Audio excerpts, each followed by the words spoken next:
blood and you look away. Welcome back to another episode of the Bleed Los podcast as we are coming at you live before Game 2 of the National League Division Series over the San Diego Padres. The Los Angeles Dodgers look to go up 2-0 and will send right-handed pitcher Jack Flaherty to the mound to face off against former Dodger veteran right-handed pitcher Yu Darvish. But before we get into that, let's get the business side out of the way. BetOnline is the world's most trusted betting platform and your number one source for everything football. BetOnline has every stat, every matchup, and even live odds and spreads to bet on during the games. Think you know your stuff? Get in on our $200,000 mega contest and pick 5 games against the spread every week for your chance at weekly prizes and a share of that $200K. When the game's over, head on over to our online casino and get in on a game of blackjack, poker, or unwind with one of our over 150 slot games. Head to the website today, get in on the action, bet online. The game starts here. And joining us on the show today is, again, Steve Webb, Dodgers Beat lead editor, and our quote-unquote Arizona correspondent, as well, I'd like to say, is Spencer Ward. Gentlemen, how are you guys feeling coming into today's game? I'll go with you first, Steve. I'm feeling rather jovial after last night's win. It was a great game. It was, everything postseason baseball should be, and a gritty performance from the Dodgers. So I guess I could feel bad about all the bullpen arms that got used last night, but I'll take a win anyway. I can get it in that first game, and hopefully we can get some length out of Jack Flaherty today, and we'll be in good shape taking a day off tomorrow. And yeah, it was a long day. Steve and I both had the pregame, postgame, watching that game intently. A lot of ups and downs. We thought once the Dodgers got down 3-0, we thought everything was over, and they ended up coming back to win that game. So Spencer, you weren't there yesterday with us, but it's good to have you on today as we get ready to, the anticipation of Game 2. But before we go into all that, what are your thoughts of just the Dodgers comeback win yesterday? Because, like I said, it looked like it was kind of, different year, same story for these Dodgers when they got down early. Overall thoughts before we get into tonight's game?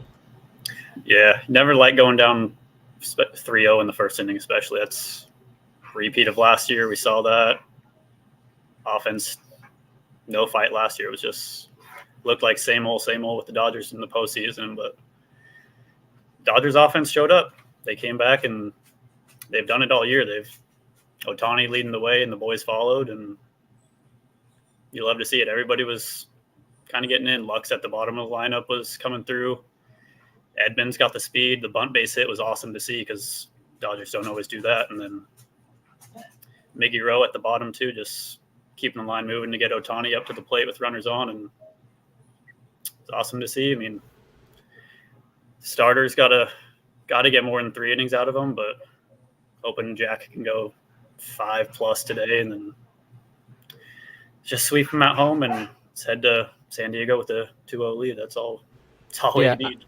I would say we talked even before the game, yesterday and a couple days before when we kind of did our overall thoughts in the postseason, welcoming the Padres for this NLDS. So, Steve, I wouldn't say it's necessarily a must-win game. Obviously, yesterday the Dodgers win helps. You split at home. I mean, to most teams that'll be good. But for a Dodgers team, just 2 years ago they got eliminated in San Diego after winning the first game of the division series. Typically, statistically, in the format of the 5-game LDS, favors the team that wins Game 1. But we've seen a couple Dodgers teams win Game 1 and end up losing the series, 2019 and 2022, as I already mentioned. Is today a must-win when they are about to go to San Diego, a very hostile place for this Dodgers team, with a crowd that's going to be, pretty rowdy when they get in there? I'm not so sure I would go as far as to say a must-win. It would be a really good idea to win, but my pre-series prediction was split in LA, split in San Diego, Dodgers winning Game 5. That was my prediction. Now I'm revising my prediction and saying let's win both games here and forget about the split. I'd rather be wrong than vindicated. even though I have game tickets for Game 5, I would like not to use those tickets. So the best case scenario obviously is going to be to get 2 games here and then just try to split one of these sort of I guess we would call them, wish games that we're putting up Landon Knack and Walker Buehler in these last 2 games. They're not our first line starters. We're not even envisioned to be in the rotation a month ago. So I guess we're just hoping that things go well in those 2 games. But I think we can win one of them. And if we win the 2 here and we win one of them there, then wrap it up and face whoever comes out of that Philadelphia-New York slugfest. Yeah, speaking of that Philadelphia-New York slugfest, if anyone's watching that game right now, the Mets just tied it again. Miracle Ooh. Mets. They are the hottest team in the National League right now. I know the Padres are, record-wise, they're taking it, but over the last 2 weeks, these Mets are scary. That's a scary team if the Dodgers do move on and have to face them. But back to this, Spencer, I'm kind of going to ask you the same question. I mentioned the 22 NLDS. That's something that's still fresh off our mind. The Dodgers, vibes are high after they win Game 1 that series. Trey Turner goes yard. Julio Urias gives them a decent start, but they lose Game 2, and then they go to San Diego at a split. We don't want that to happen this time around because the Padres, they want us. That fan base and that team wants us to go to their ballpark, where technically they would retake home field advantage in those 2 games. So is it a must win tonight? Do you think the Dodgers, to win this series, definitely need to win this game? I do.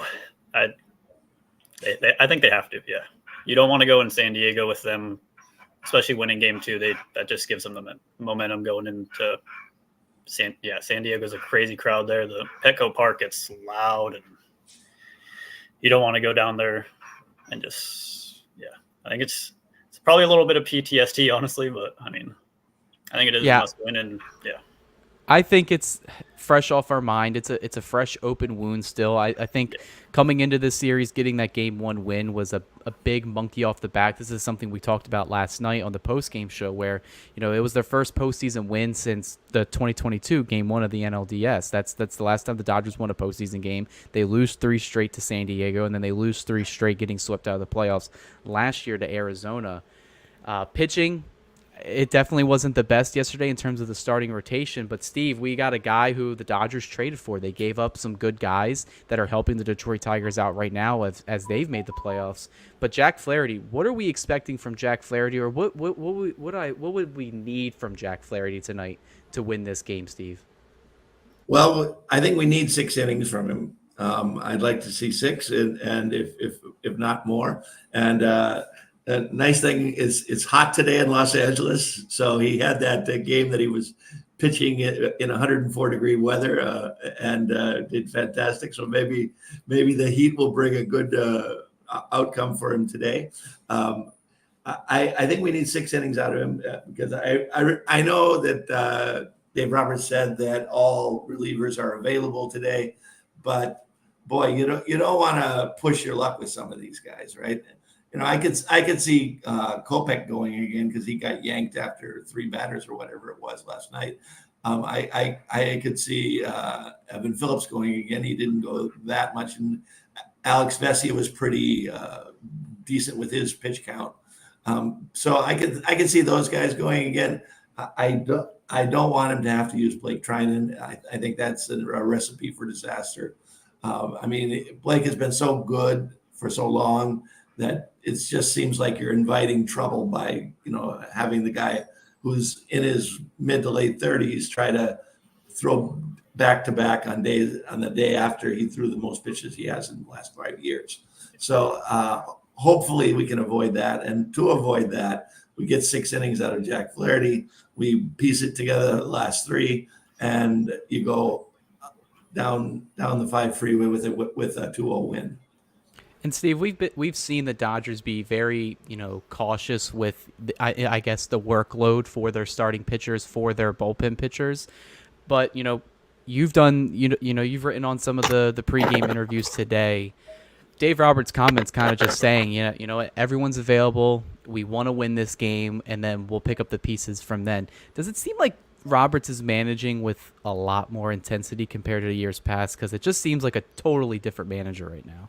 It does. I feel like, especially in 22, when we had that 110 win season, and we were playing a team that we had 22 games up on in the division, that there was a lackadaisical amount of effort put in by everybody in that series. It seemed to me that it was like, oh well, whatever.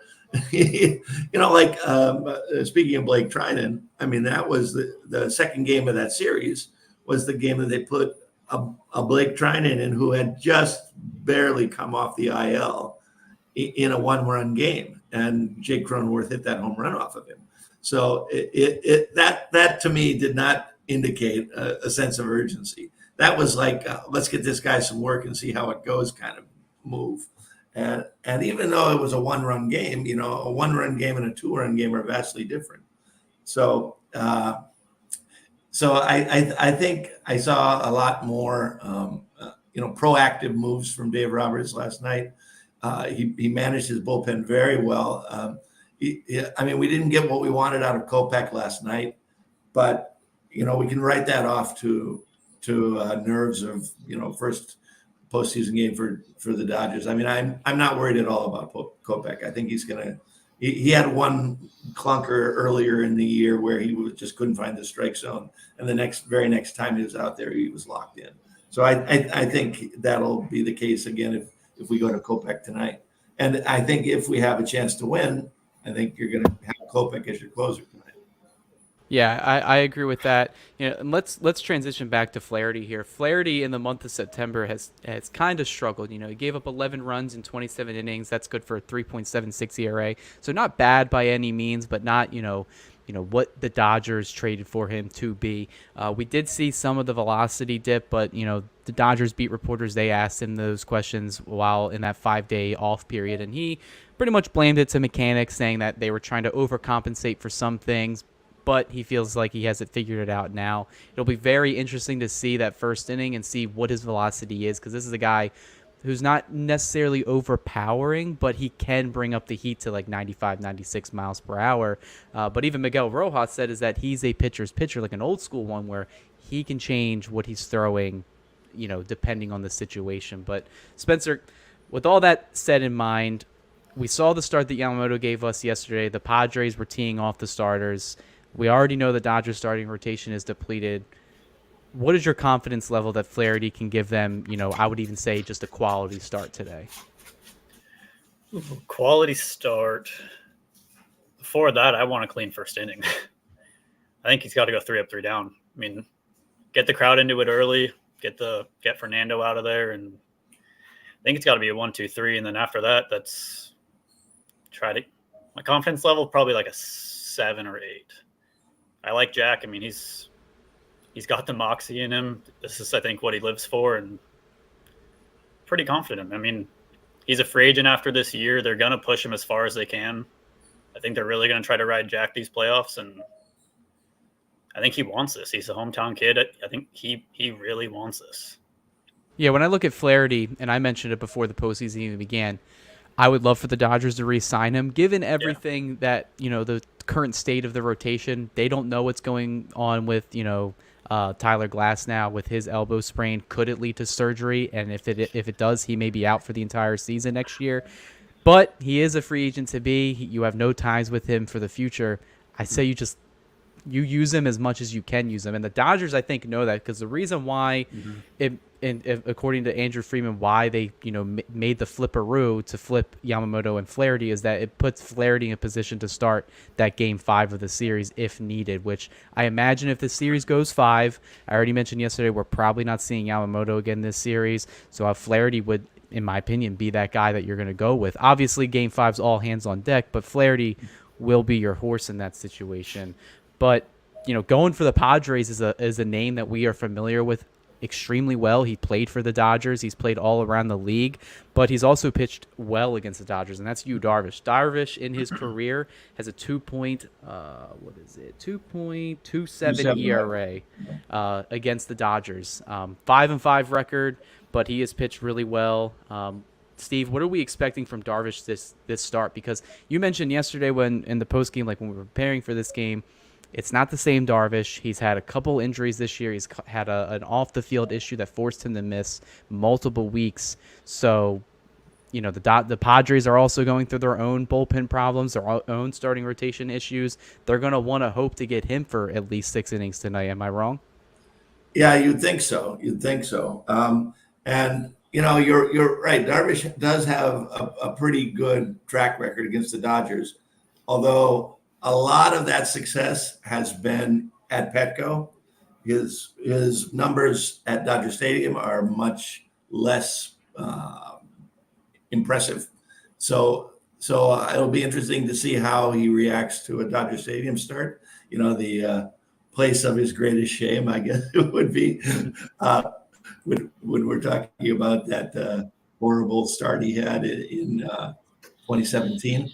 But it'll be interesting because it's like he's pitched well at Dodger Stadium a couple of times, but most of the time it's been so at Dodger Stadium. So we'll see what tonight brings. Obviously, he's an older, craftier pitcher, and his numbers against the individual Dodgers, which is kind of more important than the team itself, because the team itself changes from time to time. His record against the individual Dodgers is pretty decent.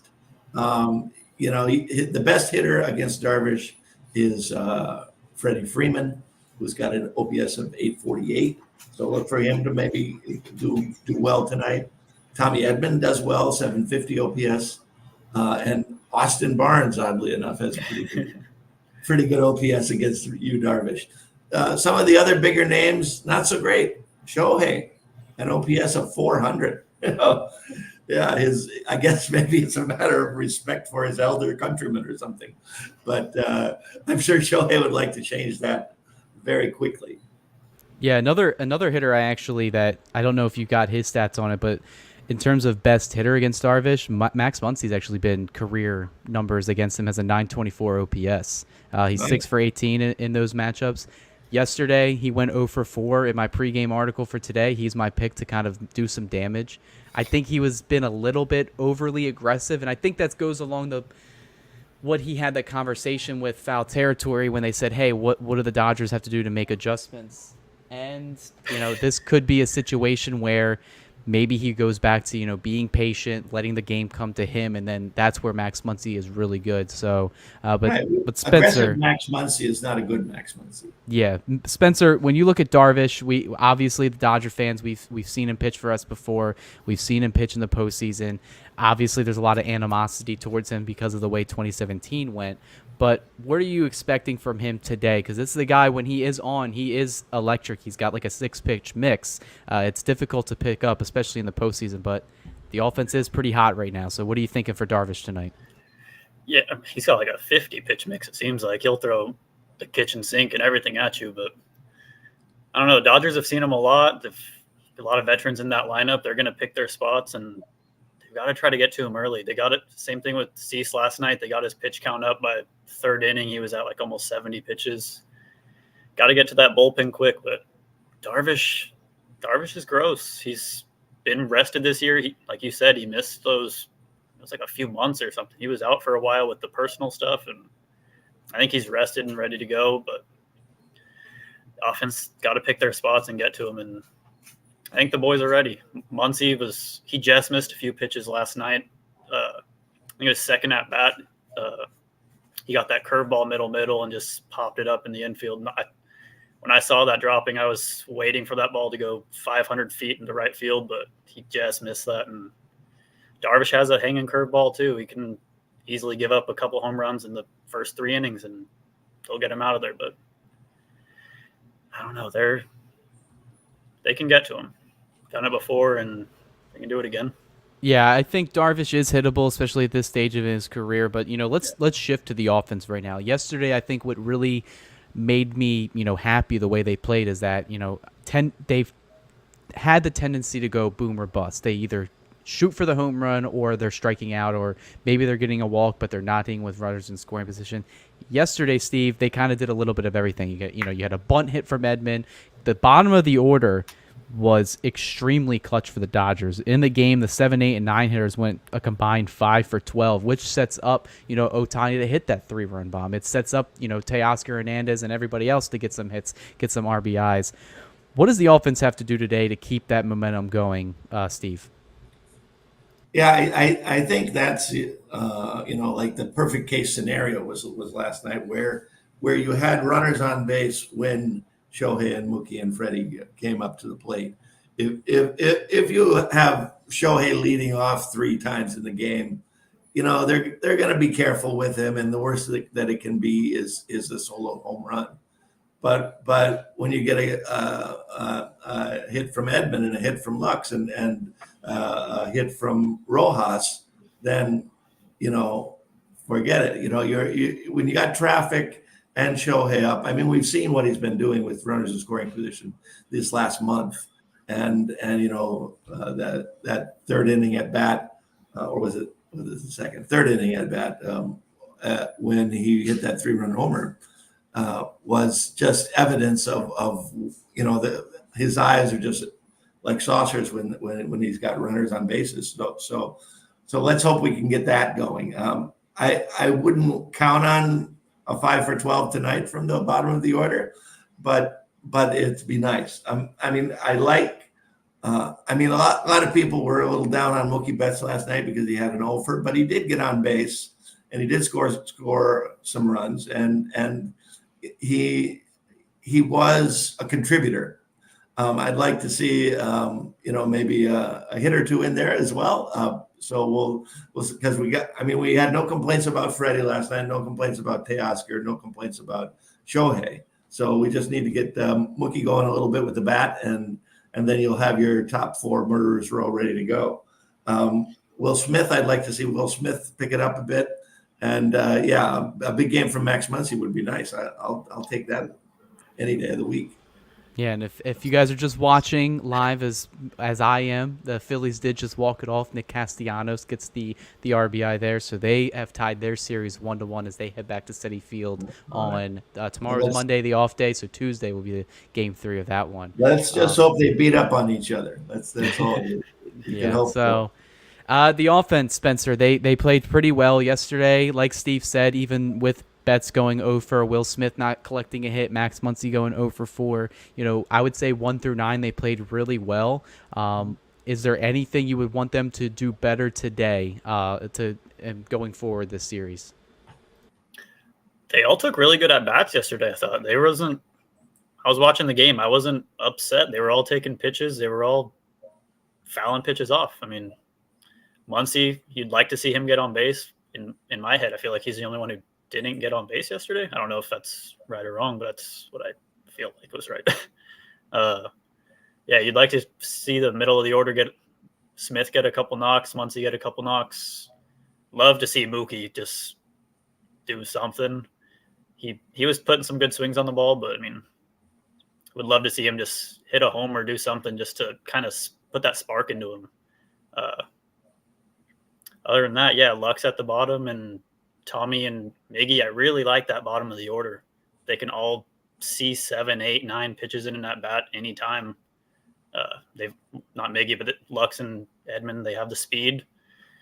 Edman dropped the bunt down. You saw him cut the switch hitting for that one at bat against Estrada, I think, with the splitter, and that was pretty cool to see. But you'd love to see them keep just setting up Ohtani and Mookie and Freddie at the top of the order. That's the whole key to this lineup is those last few dudes get on base, bring the big guys up.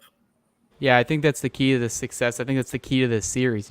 Bring up situations of opportunity with the big 3 at the top of the order. Because Freddie Freeman, despite a bad ankle, He still remembers how to hit. He's looking really good out there. Betts, I still think, has it in him. And Ohtani, there's really nothing else we can say about him. I think, think he's proved that he can hit in these big moments. But as we start to close up here, Steve, I'll go kind of how we went last night in the pregame show. Dodgers win this game because the Dodgers win this game because Jack Flaherty gives them length, and Mookie Betts comes alive. Spencer, same question. Dodgers win game 2 and go up 2-0 because Ooh, I think they win game 2 because I think they get to the bullpen again. I think they're going to hit the Padres bullpen. They did it in the last series before the end of the year. I think they do it again. I'm hoping, yesterday we were all really high on Yamamoto, especially Mike. That's why he's not here. We got rid of him because Yamamoto gave us a terrible start. So he's in the corner. He's on timeout. No more Yamamoto propaganda until his next start. But I think the Dodgers need a really good pitching performance. I think I saw a stat. It's unfortunate I can't give that person credit who put it out there. But the last time the Dodgers had a starting pitcher go, I think 5 innings, was almost like 3 seasons ago in the postseason. It's been a long time. It's been a long time since someone's gone like 5 or 6 innings for this team. Dodgers, they need a good start from Flaherty today. I think the reason why it made sense to start Yamamoto 1 is to say, hey, if he has it, then he can go 5 or 6. If he doesn't, then it essentially turns into a bullpen game. Well, with Flaherty, you have a bona fide starting pitcher who doesn't use overpowering stuff, is kind of old-fashioned. He is a guy that can go 6, 7, or maybe even 8 innings. We've seen him have that in him this season. I think that happens tonight. I think he kind of corrects. He didn't have too good of a start against the Padres a couple starts ago. Gave up, I think, 3 in like 5 innings. But like I said, hopefully he figured out his mechanics. But I'll go Flaherty. I think he goes at least 6 innings, 1 run. I think the Dodgers offense just needs to get to the bullpen, as like Spencer said, because that's the key. Because Darvish, I think, is really going to have his stuff working. Always pitches really good against the Dodgers, so I still think that continues. But if you work counts, be patient, get him out of there from the 5th inning on, and I think the Dodgers can really take this game. And I'll even say it, I think it is a must-win. I do not want to go back to Petco Park with this series tied. I think I'll just have too much PTSD on that at that point. But before we end it, any other closing thoughts on that, Steve? If you go to DodgersBeat.com, you can find pregame interviews with Dave Roberts, Miguel Rojas, and Tommy Edman. Tommy Edman said he was looking forward to talking smack to all his buddies down in San Diego. So that's a good interview. You'll check that out. Those are all there, posted on DodgersBeat.com. Check it out before the game. I got another half an hour or so before between games here, and you can either listen to the Talking Heads on Fox or get some good Dodgers content at DodgersBeat.com. Yeah, we got a lot of stuff coming out with the Bleed Lows podcast and the Bleed Lows YouTube channel. We got the pregame interviews, postgame interviews. We obviously have the pregame, postgame to show. No postgame tonight, unfortunately. Just won't have the amount of correspondence to cover the game, but we should be back for both on games 3 and 4 and 5 if it comes to that. So we'll all be set there. Yeah, subscribe, turn the bell notification on, and obviously visit the website if you want some good, Dodger propaganda for this series. But yeah, I think anything else, Spencer, you got on your mind? Let's go up 2-0. Why not? Yeah, so I'm all in agreement on that. Hopefully the Dodgers come out with the win today, go up 2-0 as they head to San Diego for Game 3. But that'll do it for this episode of the Bleed Lows podcast, and we will see you next time. And then this episode was brought to you by Bet Online. The game starts here. Have a good one, guys. Take care. Go Dodgers.